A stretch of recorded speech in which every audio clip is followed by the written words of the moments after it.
সকলোলৈকে নমস্কাৰ জনাইছোঁ আৰু মোৰ নতুন এটি ভিডিঅ'লৈ আপোনালোকক স্বাগতম জনাইছোঁ। এই ভিডিঅ'টো যোৱাকালিৰ আছিল। যোৱাকালি পৰীক্ষা শেষ হোৱাৰ পাছতে আমি খুব খৰধৰকৈ অনুষ্টুপীয়াভাৱে এনেদৰে পঞ্চম শ্ৰেণীৰ বিদায় সভাখন পাতি দিবলগীয়া হ'ল। আৰু যিহেতু কৰ্মব্যস্ততা যথেষ্ট বাঢ়িছে আৰু সময়ৰো নাটনি, পৰীক্ষাৰ পাছত বা আকৌ কি কাম ওলায়, গতিকেলৈ খুব খৰধৰকৈ সভাখন পাতিবলগীয়া হ'ল। তাৰ বাবে আমি তোমালোকৰ ওচৰত খুবেই দুখিত।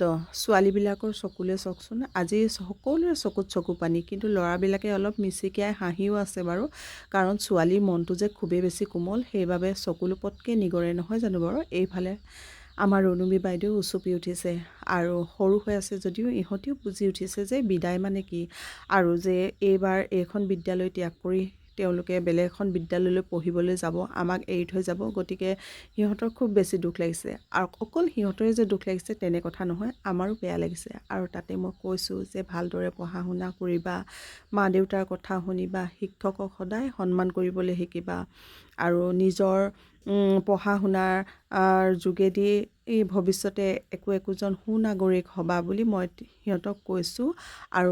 আৰুনো কি ক'ম, বিদায়ক্ষণত বৰ বিশেষ কথাও নোলায়। আজিলৈ ইমানেই, ধন্যবাদ।